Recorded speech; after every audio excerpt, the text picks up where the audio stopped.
for signing in today. It looks like our numbers are still crawling. We're up to 142. And I've been really excited to see a surge in new members on the online community. So for those of you who are joining us for the first time, welcome. Before we get started, just let me give a quick introduction to the community and then we can move on. The Connecting to Collections online community was originally created in cooperation with the American Association for State and Local History and with funding from the Institute of Museum and Library Services. The community and webinars are moderated by Heritage Preservation, and Learning Times is kind enough to help us with both our website and our webinars. The goal of the online community has always been to help smaller museums, libraries, archives, and historical societies quickly locate reliable preservation resources and to network with their colleagues like you're doing right now. Feel free to keep saying hi. To help you do so, we've compiled an extensive list of online resources that are broken up by topic on the online community. In addition, we also host free drop-in webinars like the one today on topics that we hope you'll find useful. A recording of all of our webinars, including this one, can be found under Webinar Archives. And of course, if you're interested in continuing the discussion, you're welcome to sign up to become a member, and that means you'll be able to contribute to the discussion board. So today I am so pleased to welcome back Danya Khan.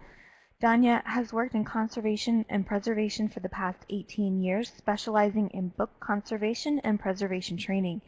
She is a preservation consultant and adjunct faculty for the Simmons College Graduate School of Library and Information Sciences, where she teaches preservation management and collections maintenance. She is also a professional associate of the American Institute for Conservation of Historic and Artistic Works. And if you took our Collections Care Basic course last year, you will recall that Danya was an instructor on that. So Danya, I am going to move my away and move yours over, and I will just remind folks, if you have questions at all during this presentation, feel free to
Okay.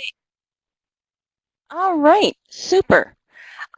So thank you all for joining us. It's actually really quite an honor to have so many of you signing in, although it was a little discombobulating when I tried to sign in as the instructor and I couldn't actually get in because we'd reached our limit. So this is actually very exciting. So welcome to everybody.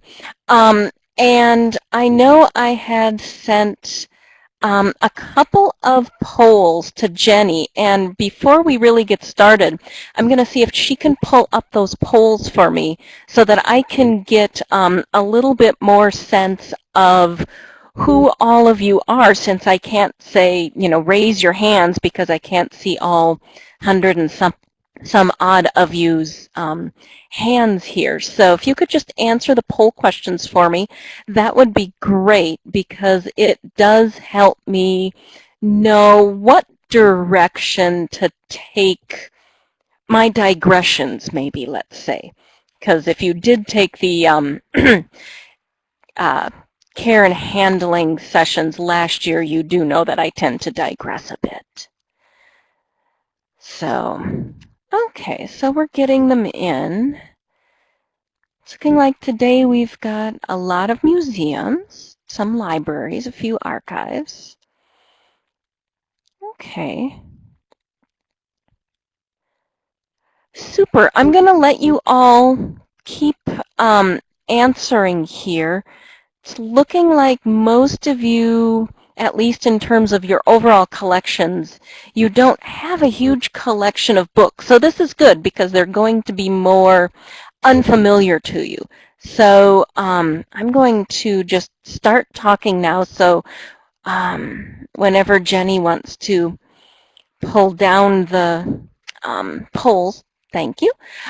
So what we really want to talk about today is how can we care for our books? And you just can't get a better example of what can go wrong with this poor book, which actually got eaten by a puppy.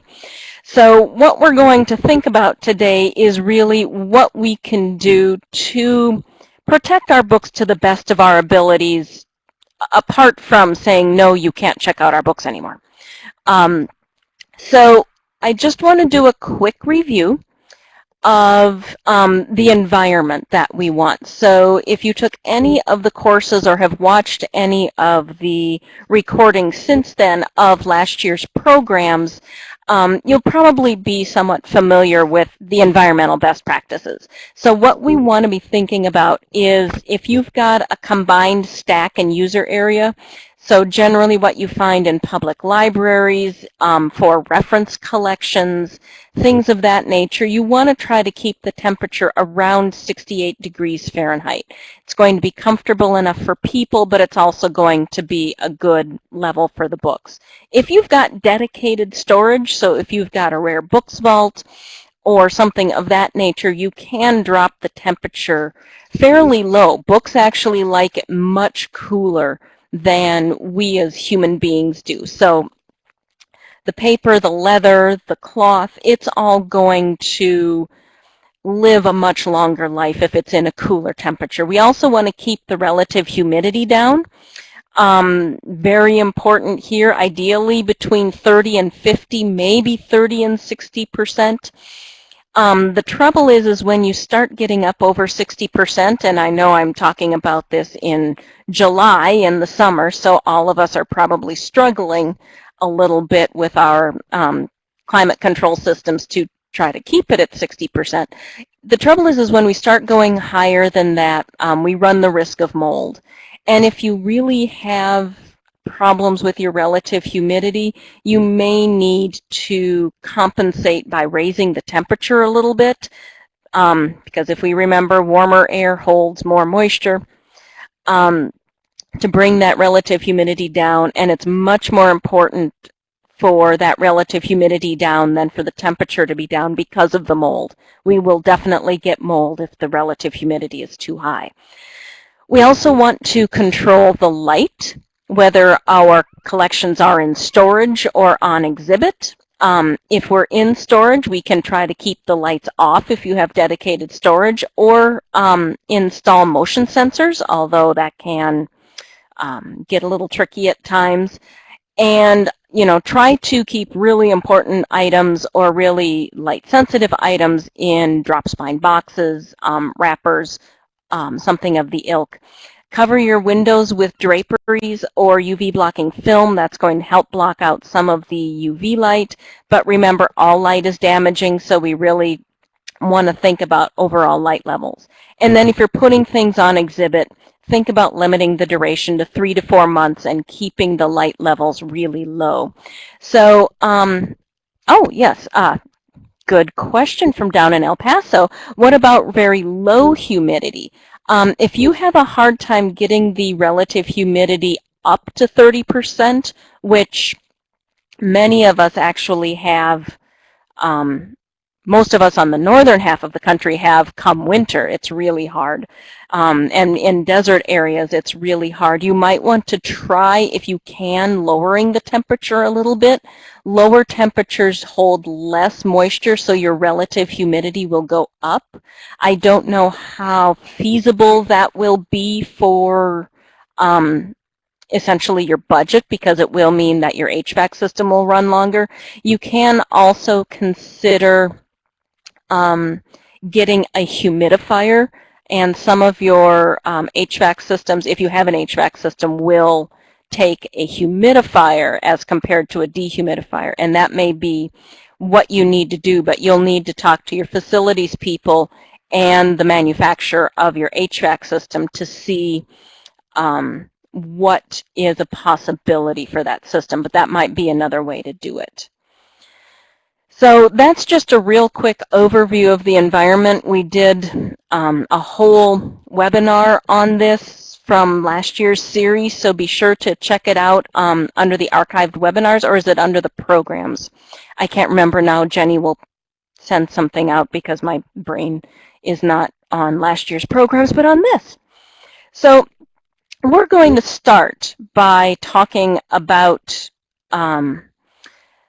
basically the furniture that our books are going to be stored on. And we want to think about making sure that we have good freestanding powder-coated steel shelving. Powder-coated steel is the best. You can use baked enamels, as well as the chrome-plated shelving. The chrome-plated shelving really should only be used, however, if everything is going to be in boxes, because you don't want to get little waffle bottoms on your books. You want to make sure they're of adequate size and strength. This is especially important if you want to save money and buy your storage furniture at, say, Home Depot or Lowe's or something like that. Make sure you read what the weight is for each shelf, and then just for grins, find out how many books fit on a shelf and weigh them. It's much heavier than you think. So just be sure to do your due diligence and don't get shelves that are going to be a bit droopy and saggy. So, for example, here we've got a set of shelves that is just not quite adequate, as you can see, for the materials that are on it. So they tried to prop it up on one side with the filing cabinet, but obviously the other side is not being well supported, and you can see how much it's sagging already. And so we want to really try to avoid not only the wooden shelves, but inadequate and weak shelving. We want to think about, of course, again, our relative humidity. If you're storing something in an area that's really highly humid, not only do you run the risk of mold, but you also run the risk of your shelves actually starting to get rusty. And when this happens, the surface of the shelf gets really rough. It will be almost like sandpaper to your books. And, of course, that rust can transfer, another thing we don't really want. Again, I can't stress adequate strength. You'd be surprised at how many times I've gone to institutions to do assessments, and they've really tried to save money, and they've gone out and bought garage shelving, which, yes, is baked enamel. It should be really stable. However, it's not strong enough. So please, please, please think about what you're storing on it and what the load for each of those shelves is going to be. And then try to make sure there aren't any sort of projections or ridges or anything like that that could be damaging. So any bolts sticking out, anything like that. And avoid finishes or lubricants that might be damaging to your collections or off-gas. This includes any cleaning supplies you may want to use. So if you've got somebody who comes in and dusts your shelves for you, make sure they're not using anything like Pledge or something. We really want to make sure that we aren't adding anything to the collections that we want. So nice powder-coated steel shelves. You know, here's a nice set of compact shelving. And compact shelving is great. It buys you a lot of space. It's, you know, built for books, so it's going to be of adequate size and strength, but you want to make sure about where you're putting your compact shelving. So if you're considering compact shelving and it's not on the, you know, very ground floor where your foundation is, usually for most of us that's the basement, for some of us it can be the ground floor depending on where your building is, you want to check floor loads. So if it's going on any sort of upper floors, make sure that the floors can handle the extra weight, because now you're packing more books into a smaller space. It's going to be much heavier. Also, if you're putting your compact shelving in a basement and you're really kind of using it for like really high density storage of materials that don't get used often, and you have a damp basement, be sure to set those sections open so that air can flow through. Airflow is really important in combating mold. And if you have all of your compact shelves closed up tight except for one section, and it's damp in your basement, and you don't get people using those materials much to have good air exchange, you're going to have trouble with mold. I have worked with many institutions on just this problem. So just be sure to think about that. And finally, if you do have wooden shelves, because I know there are many of you that probably have reference rooms or libraries that have the old wooden shelving that is actually built in and part of essentially the furniture and the look and the design of the room, you really want to think about making sure that there's some sort of coating. Ideally, you would get something called Marvel Seal, but essentially it's going to look like you're covering all of your shelves in tinfoil, which is probably not ideal. But you can, it's not going to be perfect, but you can put down sheets of the polyester sheeting. So what used to be Mylar and is now Melanex, you can put that down. It's not going to be a perfect vapor barrier, but it will help block much of the materials being off-gassed by the wood, and is essentially clear so you won't see it. Or you can use a water-based polyurethane, which will also block some of that material coming through and some of the old volatile organic compounds coming off of the old varnish or polyurethanes.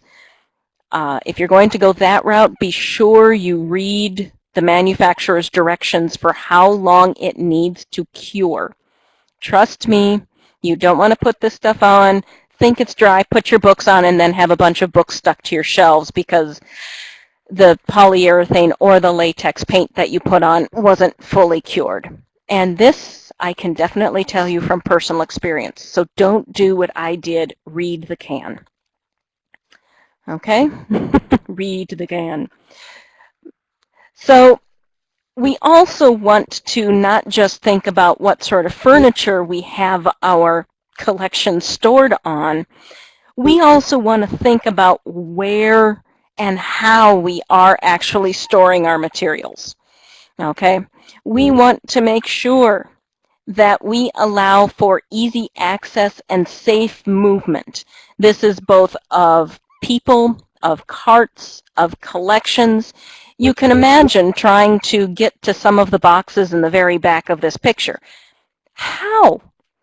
How much stuff do you need to move just to get into the back? And then how well are you going to be able to maneuver a large box that's potentially heavy, because as books get larger, they get heavier. You do need to think about, not just the safety of your collections, but your safety, and that can be a little bit awkward. Oh, Susan, I will get back to your question in just a bit. It's a good one. I will get to it. We want to make sure there's enough space for airflow around our collections. So as I was saying with compact shelving, it really also can go for our collections that are in storage. So even here, it may not be compact storage, but things are really tightly packed in here. There's not a lot of air flowing around, so we can have a problem again with mold. And if you do have a problem with mold in a space like this, how are you going to know about it and how are you going to deal with it? Because there is just so much material. Okay? You want to make sure you have a reasonable shelf height for the retrieval of your collections. This is very much a staff safety issue. I'm very much an advocate of having a lot of step stools or little ladders all over the place in your collection storage areas, because I am 5 feet tall, and believe me, even with just a kick step, it's hard to get to the top shelf. So reasonable shelf heights for safe retrievals. I'm just asking. And you want to make sure that you're meeting the preservation needs of special formats. And for this, one of the examples that I really like to use are musical scores. And so if any of you have ever dealt with scores, you know that they just don't come in a standard size. They're all skinny, but they can be any height imaginable. So it's really hard to get shelving built for musical scores. It's the same with large oversized volumes. It can be tricky to find the right shelving, and we'll get to that, oversized volumes like that, in just a bit. But be thinking in your storage area about some of these oddball items. And what you can kind of get a sense of here is that we're doing the best that we can in this institution. There wasn't any more space. And it was really difficult for the staff to maneuver down the walkways with carts without bumping into some of these scores. And likewise, students with backpacks would also be bumping into them. So you can see all of the bits of tape that are on some of these edges. So like right here and over here and down here. And these bits of tape were put on to try to protect those edges from getting hit all the time. And as you can see, especially from the one down here on the bottom, it needs to be replaced. It's starting to run out. So it can be very tricky in dealing with some of these odd-sized, odd-shaped, or sometimes just plain odd items. And so we really want to have in the backs of our heads, as we're thinking about how we're going to store our bound volumes, about the type of shelving that we have and what sort of space we're working with. So I want to kind of keep that in the back of your mind. So before I move on to the actual storing of bound volumes, back to Susan's questions about shelves made from Formica-like materials over wood.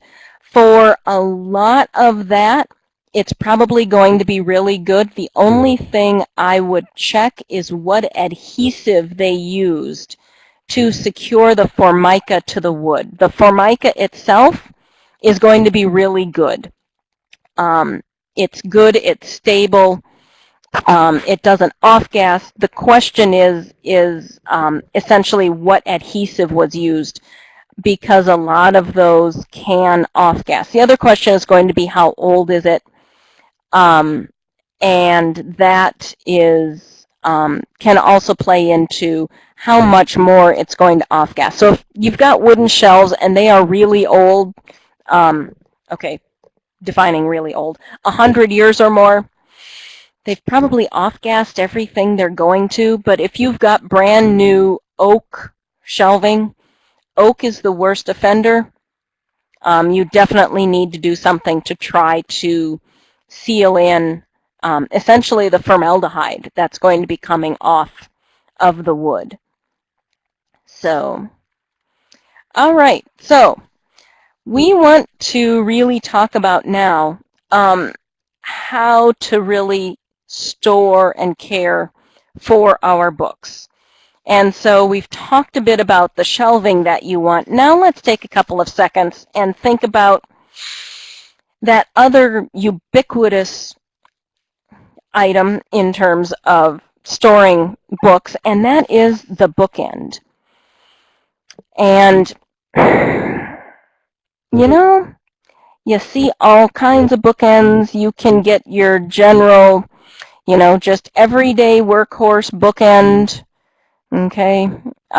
Like here, you can get the little wire ones that hook on to your shelving and attack you whenever you try to move them.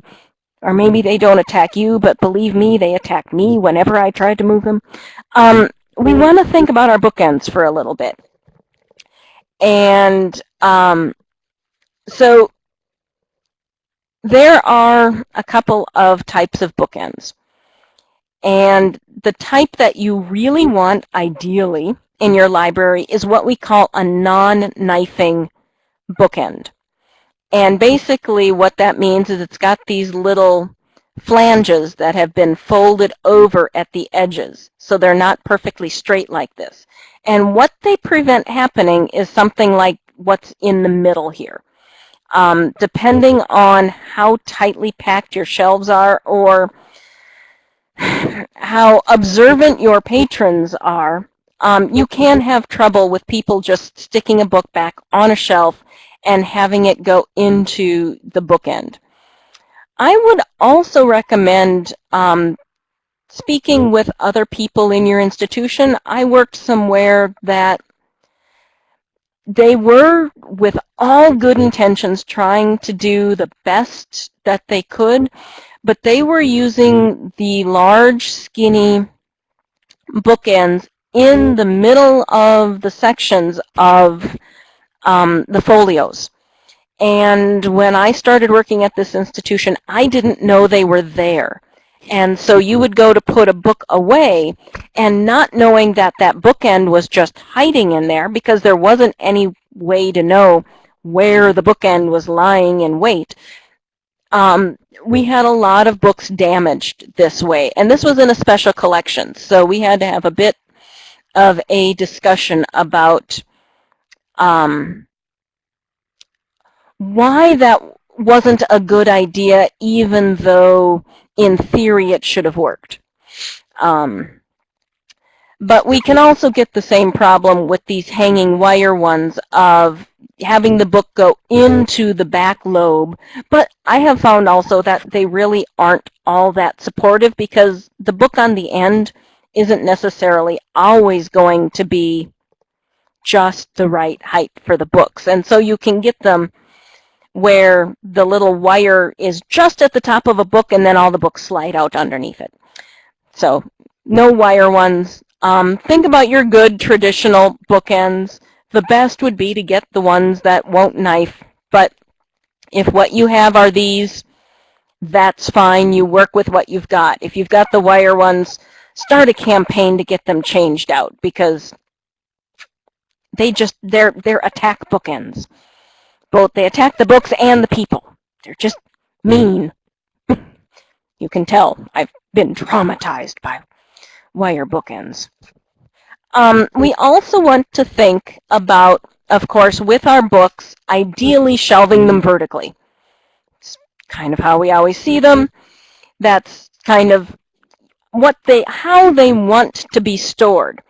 However, we need to be thinking about the sizes of books that we store together. It's not always possible to follow the rule of shelving like-sized volumes together, because we know publishers publish things in all sorts of sizes, and they just don't always conform, and they need to be cataloged. And you're not going to catalog your books by size. I mean, not even Barnes & Noble does that. So we want to, though, think about what happens when we have tall books at the end of a shelf where we don't have a tall bookend, okay? Or what happens when we have tall books next to a short book. And what happens is the books start to get deformed. And you can see here we've got a spiral-bound book here with a plastic spiral. So, of course, the spiral breaks because it's what spiral bindings do. They're another problem child of the library world. If you have no spiral-bound volumes in your collection, you are so lucky. But you can see that it's broken. It's starting to fall over. This is the slippery slope now. This book, the next time it gets checked out, it's just going to get damaged more because it's already started. And what you see here is it hasn't really started yet, but over time, the two books either side of this little black one are going to start to warp because they're just paper. They're actually paperbacks. There's no hard cover on those. They're going to start to deform, and it is just like your mother told you when you were a kid. It will stick that way. Paper has a memory. It will be very difficult to get these materials flat again. So I'm going to backtrack for a second. Helen had a great question about the plastic bookends with cork bottoms. They aren't my favorite only because the cork bottoms are really thick in relation to the other bookends. So they actually make the books stand up taller where they are, which makes them more difficult to slide under the books. And also, if the books sit on those for a long time, you can start to see the indentations because they are so thick. However, they are nice in one respect with those cork bottoms. They don't slide as much. So, there's some good, there's some bad. But generally, I would, for strength and for thinness, I would stick with the metal ones if you have an option. So they're not bad, but they're not the best. They're good. Spiral bindings, to be perfectly honest, Jessica, spiral bindings are real problems. If you know they are going to be used, what I've done at institutions that I've worked at in the past is I have almost without fail, the minute they enter the library, I would send them to the library binder. It really wasn't all that expensive. We'd send them to the library binder. Claudia, with the suggestion of putting them in a 4-flap pamphlet binder, is another good one. I've found that if you regularly send materials to the library binder on a regular basis, it comes out in the end to be about the same price, actually, strangely enough. So for us to get the thick pamphlet binders with the floor flaps, actually, in the end, was more expensive than sending them out to get to the library binder. I'm not quite sure how that ever worked out, but we did the math. It was odd. So we just sent them all to the library bindery. So a couple of options, depending on how many you have. We really want to, again, make sure that our books are shelved upright. Please don't try not to store your books on their foredge. As you can see, if we store our books on our foredge, we start to get this problem happening. And what you're seeing here is the text block, which is all of the pages on the inside, is starting to pull away from the case. And once that starts to happen, you get a really weak point right in the joint area, which is the most vulnerable place on a book. So you really want to try to avoid storing them on the foredge. I know the habit is to store them on the foredge because the call number is on the spine. But what you can do is to work with the people who put the call number labels on your book. And if the book is over a certain height, and I'm sure all of you have a good sense of what your height is for your shelving, is if it is over that height, to put the call number in the, okay, I have to visualize it now, in the upper right-hand corner of the front cover. That way, when it sits on its spine, if it's too tall to fit on the shelf, you can still see the call number. Is it ideal? No, but we all have a space crunch and have to fit in as many books as we can, however we can, but we can at least try to not be too damaging when we do that. We also want to try to make sure our books don't lean. You know, if you have bookends, use them. We like to make sure that we avoid this sort of angling. Partly it's angling because, well, somebody then slipped down and it's just kind of a mess. As books lean on their sides like that, again, that text block case interaction is being really stressed. And if you've got adhesive bound books and it gets a little warm in your storage area, again, it will stick that way. So if you've got a book that's being, you know, torqued and twisted and really bent out of shape, it can stay that way if you leave it for too long. So make sure you do have bookends about that people can use, even if it is just in your staff processing area. It's still a good habit to get into. Flat volumes. I've been seeing there's been a lot of discussion on really oversized volumes. And generally for books that are more than 18 inches tall, or let me try to remember, 29 centimeters, I believe it is, 28, 29, somewhere in there, a lot of institutions go to a folio, and then if they're really large, they go to a flat folio. And that designation tends to differ from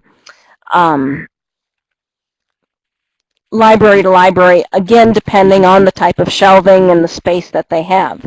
So if you have oversized volumes, it's really best for those to be stored flat, because obviously they're not going to fit upright on the shelf, and they may not even fit on their spines. So what you want to be thinking about doing, of course, is storing them flat. However, we are not going to be storing them flat as we are storing them flat in this picture. Why? Well, there's some obvious reasons. One is they're stacked way too high. Okay, ideally we're only going to stack at most 3 books high. If any of you have ever had to go retrieve oversized volumes for a patron, you would get to a stack like this and you would want to just go and beat somebody about the head and shoulders with a blunt object, because that's a lot of work to get to this bottom book, because it's always the bottom book, And is there somewhere safe to stack them? Can you even move around? Think about having to get access to those books. So first of all, 3 high at the most. Secondly, you want to make sure that the shelf depth is adequate. Okay, not only the strength, but also the depth. And you can see here that this book, because of its size, the narrowness of the shelf, and basically changes in relative humidity, it's starting to curve. It's starting to sag down. And guess what? It will stick that way. And if you do need to, the beauty of only stacking them 3 high is you don't necessarily have to keep them in call number order, so you can put the biggest book on the bottom, not the biggest book on the top, and basically go from largest to smallest on your way up. And that is also going to prevent any sort of potential drooping or sagging or deformation that could happen if small books are on the bottom and big books are on the top. Please don't try to stack your oversized volumes on the tops of other volumes. It just ends bad. And, okay, well, it ends badly. We can see that. Okay, is this ideal? No, but it's getting closer. We at least have shelving that's of adequate size for the volumes. What we would do to make this ideal is actually get just some more shelving. Okay, just the shelves, because then we can put the shelves, add another shelf in here, and we can start splitting up some of these piles. Sometimes that's not always possible, but if, whenever you are setting things up, we want to be thinking about how safe is this for the books, and what is going to happen if we have to access this book on the bottom. These are, again, a lot of large, awkward, heavy books that need to be moved somewhere. And so we just want to be sure that we're doing the best that we can for our books. None of us will ever be in the position of having the ideal storage for everything. But we do want to do the best that we possibly can. Okay, if you need to box your books, this is how not to do it.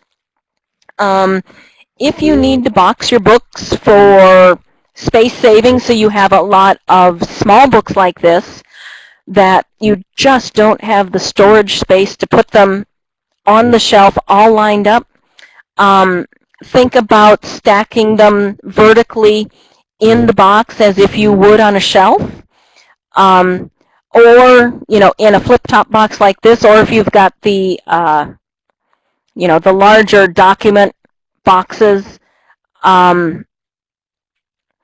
then you want to be sure that you think about storing them either spine down or flat, and preferably wrapped with a bit of tissue if you can, just to keep them essentially from rubbing against each other and having the red rot of one volume come off onto the paper of another volume. You can box them individually. We'll get to that in a second. If you're, with Elizabeth's question, if you are moving books to a new location, I would get the, essentially the archive document boxes. They're standard sizes, they have handles, and for the most part, you can fill them with books and they will not be too heavy to lift. Okay? 3 things that are very important when you're moving books: uniform sizes, handles, and not too heavy to lift. And then lots of tissue paper to pack in and around the books to make sure that they don't jostle around and start to rub on each other like we're seeing here. Even worse, don't just stick them into plastic sleeves with random stickers thrown in and throw them willy-nilly in a box. Neat and tidy. Neat and tidy is going to be good for any books. Jacqueline, sorry, I will get back to you on that question at the end. I may have you email that to me because I have to look up and make sure I've got the right names of the adhesives now because they change a lot. So, okay. Ideally, this is how you want your shelving to look. Nice and neat and tidy. Can you tell I'm a Virgo? Very much in that neat, tidy, organized realm. So, protective enclosures. We've got a lot of protective enclosures that we can use if our books are damaged or fragile. I tend to prefer to recommend protective enclosures over book repair, especially if you have not had any training. If you want to do book repair, please go get some training, either some one-on-one from a conservator or take a class. I know the Campbell Center in Indiana teaches classes, the Northeast Document Conservation Center and the Conservation Center for Art and Historic Artifacts in Boston and Philadelphia, respectively, teach workshops. You can also contact me after the webinar, and I can give you some ideas of where else you can go because there are other people around that I know teach classes.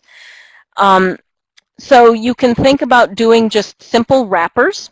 These are just 20-point folder stock, 2 pieces, double stick tape, and they do a great job. You can get, and this is what they look like on the shelf. You can be as fancy or as simple with your labels as you want. You can get corrugated clamshell boxes made from many different companies now. A lot of the library binders are doing it. Archival Boxescom makes them, Gaylord makes them, University Products makes them, so there's a lot of places out there now that you can get the custom clamshell boxes made out of the corrugated board. Again, they are a really economical way to protect your older, more fragile books, and you don't have to have all of your books tied up on the shelf and have them red rotting all over everything else. For dust jackets, I do like the clear covers from Gaylord. I make sure when I'm looking for those, I actually have a lot of the clear covers on my own private collection. I look for the ones made out of specifically polyester. If they don't tell me what kind of plastic they're using, I don't like getting them, so I would definitely stick with somebody like Gaylord because they are actually going to tell you. And Brodart is actually, to be perfectly honest, the same company as Gaylord. So I would go with Gaylord. They tend to have the archival end of things rather than Brodart, which has a lot of the non-archival for public libraries who aren't worried about making sure that their materials last for the long term. Okay, and one last word on slip covers. If you are in an art library or a special collection, you will probably see a lot of books coming in with slip covers or, 4-flap portfolios. If you are a non-circulating library, I would say keep the slip covers or the portfolios with the book, especially because you can be there or somebody is there to monitor how the patron is using it. So you can actually give the patron the book without giving them the slipcase.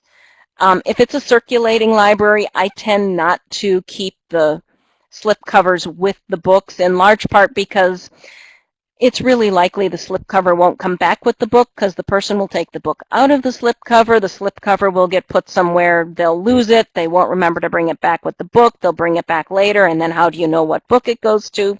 It just becomes a mess. So, but you again want to be really careful with slip covers, because like those bookends that could knife a book, it's really easy to put a book into a slip cover but actually catch one of the sides of that slip cover into the text of the book. So you really want to be careful with slip covers. I tend not to keep them if they're circulating. It's just the way it goes. So, oh, Lynn, you got some books donated that were wrapped in plastic wrap to protect the books from bugs. Most of the time when I see books coming wrapped in plastic wrap, it's because the books themselves have bugs. I would get the plastic wrap off ASAP and get the books somewhere that you can monitor them, because the plastic wrap is also going to hold in a lot of moisture. And so get the plastic wrap off and check the books for mold, more importantly, and then check them for insects. And I would do this in a location that's away from your normal collection, because if they do have mold or pests, you really don't want it coming into your regular collection, because then you just have a much larger problem. Custom phase boxes have gotten expensive. The corrugated boxes, Claudia, are much cheaper, and they are custom built. So what you do is you just send them your dimensions, and they send you a flat piece of cardboard that's cut and scored, and you fold it up like a pizza box, and there you have it. The corrugated boxes are generally, for a standard octavo-sized book, can run, depending on how thick, can run anywhere from about $7 to $11. And for larger books, anywhere from, say, 15 to 25. But in the grand scheme of things, that's much less expensive than, the dense phased boxes or the cloth-covered clamshell boxes. So Charlene has rare books that are fragile and wants to use the Gaylord acid-free corrugated board trays. I'm guessing you mean either the magazine holders or the trays that are built for high-density storage. I would try to do a search to see how much the custom corrugated clamshell boxes are going to be in comparison, because it may be that they're not that much more expensive, especially because you're in Syracuse and Gaylord is right there. Your shipping's not going to be that much. And Archival Boxescom, the company that really kind of started it all, is in Hammondsport, just down on Keuka Lake. I would try to avoid the corrugated trays just because they're not custom fit to the book, and so you would still have a lot of potential for flopping around. So I would do some comparison shopping and see, but I wouldn't really recommend the trays as a substitute for a clamshell box. So, you can, Allie, you can box really any book that you like, depending on your budget. Most people just do the fragile ones, or the ones that are really red rotted, that they don't want making a mess of everything. But you also want to box books that actually are probably in really good shape. So if you have some design bindings or books with boss, the metal studs and whatnot, those you would also want to put, even if they're not fragile, you would want to put into a box essentially to protect them, to protect everything else around them from that book itself. So we want to think a little bit about what I like to call stacks maintenance, and this is basically keeping house. Okay, first of all, you know, it's an ongoing process to protect the books. We want to make sure that they're, you know, tidy and upright like we were talking about last time. We want to make sure that, you know, we're clean, we're free of dust. Please don't let this be you. You don't really want to see your fingerprints in your books. That means you've got a problem. One, because it doesn't reflect well on your institution, but also a heavy layer of dust on books will trap in moisture, and that increased moisture will give the mold an opportunity to land, and then dust is just like the, you know, Golden Corral buffet for mold. It's got everything in there they want to eat, and they will just devour the mold and then, or devour the dust, and then just cause a much bigger problem. We want to think about, you know, for some of our oversized things, is wrapping them in paper and tying them with string and stacking them willy-nilly the best thing for the collection? Or do we want to maybe write an NEH preservation assistance grant for small to mid-sized institutions to be able to buy some supplies to do a better job of storing our collections? Okay, and don't forget, everything I've been saying about books on shelves goes for books on carts too. Okay, remember, carts need to go over all sorts of, you know, bumps and whatnot, and you really don't want the books falling off the cart. Especially, you don't want the books falling off the cart while you're trying to get into the elevator. Slip down that gap between the floor and the elevator so that it goes all the way down to the bottom of the elevator shaft, because trust me, you don't want to know what they look like when they come up from there. I have seen them. You don't want to know. We want to think about care and handling. What can we do to protect our books? Thing one is to try to minimize food and drink in both public areas as well as in our workspaces. Colleague of mine, Beth Doyle, who works at Duke, posted this picture a few years ago. She's the conservator there, and somebody returned a book where they used a banana as a bookmark. And this is what happened. So, you know, maybe some things won't be quite as dramatic, but pizza, you know, ketchup from a hamburger, you know, we all have seen the damage done. So we want to try to minimize food and drink, because not only does it damage the books, it attracts the mice, it attracts the insects, and then again, we have a much bigger problem to deal with. We want to make sure we're doing some sort of staff education, especially if you're working with a special collections or with fragile books.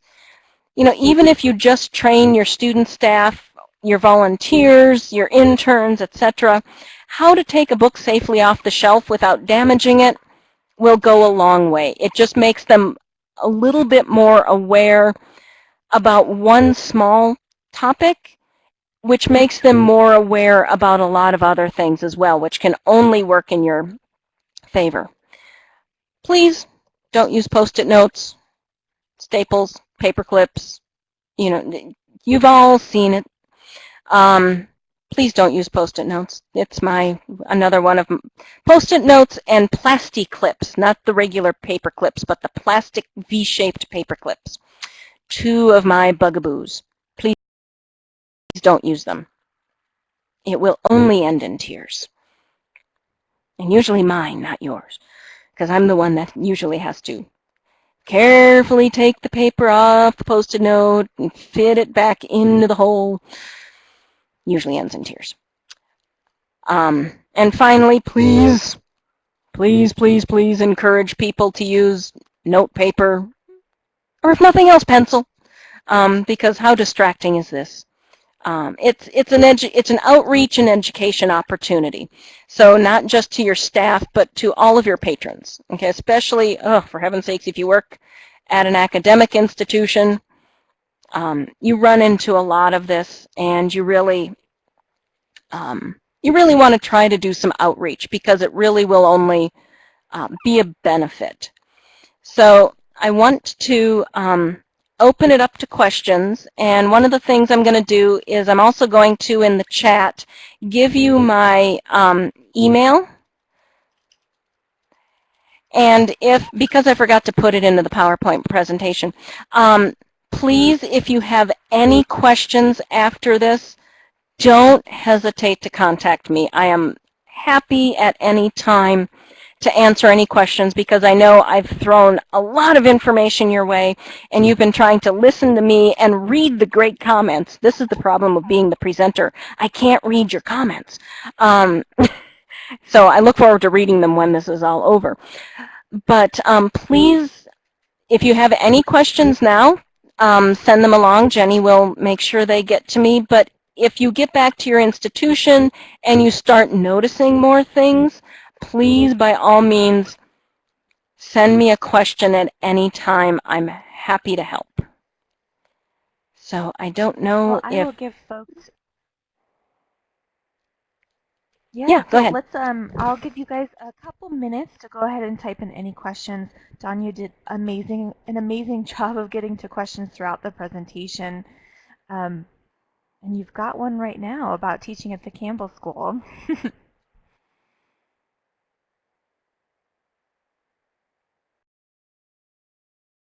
I've never done it.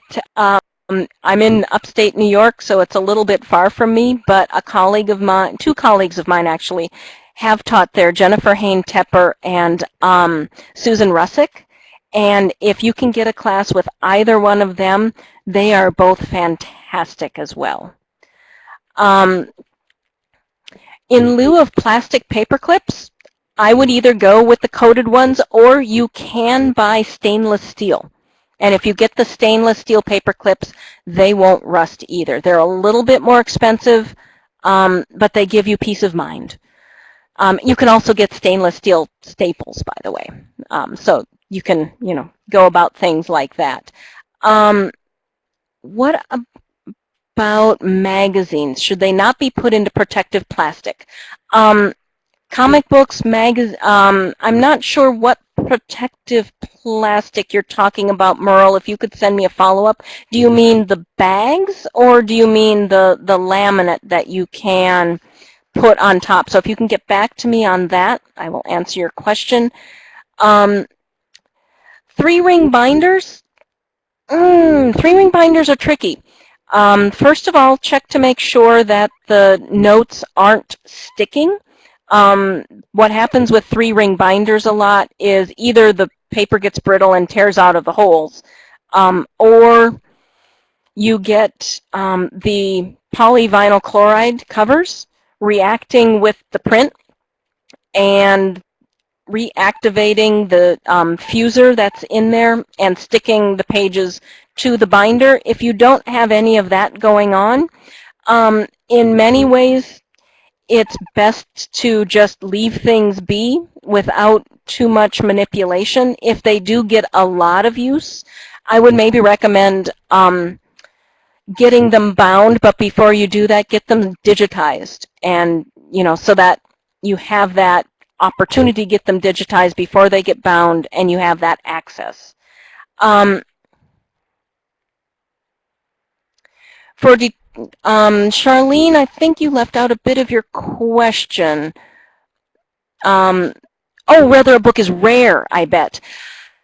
Really, the only way to know is to start talking to people. And you've got a great resource up at SU and Special Collections. Will Lemoy is the curator up there. And the rare books and manuscripts section of ALA, rbms.info is their website, and they have a pamphlet that you can get on Is My Book Rare? And so I would go to rbms.info, and somewhere on that page there will be the pamphlet, Is My Book Rare? And that will be able to give you a good, good starting point. Merle, the bags, as long as you make sure they are polypropylene, polyethylene, or polyester, you're good. Just don't store them in a basement because the high relative humidity could be damaging because the plastic is going to hold that moisture in. But if it's not in a basement, you've got, good air circulation. As long as they're polyethylene, polypropylene, or polyester, never, never, never, never, never polyvinyl chloride, no PVC, or any other plastic that you can actually smell. If you can smell your plastic, it's off-gassing, and it's probably ultimately not off-gassing anything good for your collections. Historic. So Amanda has an historic house of a lawyer with the library and the bookcases with the glass doors. You have a historic house, that probably means it's anywhere from 75 years or older. By this point in time, my guess is whatever damage will have been done has been done for the books in there. The only thing I would do periodically is just open the cases, leave them air out for a day, or even just an hour, and then close the glass again. That's going to give you air exchange, and it's going to let anything bad out. And so just like keeping good airflow for mold, get some good air exchange in there. It'll help you a lot. All right, Danya, that is all the time that we have. Yeah, And no, that's so fine. I see a few questions coming in, but I'll hold on to those and I'll send them your way. Yep, sounds perfect. And let me just quickly say that our next webinar is Thursday, August 28th. We're doing a two-part integrated pest management. We've got an expert bug guy with us, and we're hoping you'll help us with sending in pictures of your own bugs growth. But thank you all so much for joining us today. A recording of this webinar will be available shortly, and I'll hold on to some of these questions we weren't able to get to and post those up on the webinar. Danya, thank you so much. This was wonderful. Well, thank you. And just to reiterate, somewhere in that chat box was my email. Please, if anything comes up afterwards, don't hesitate to contact me. All right, thank you, everyone. Have a fantastic afternoon.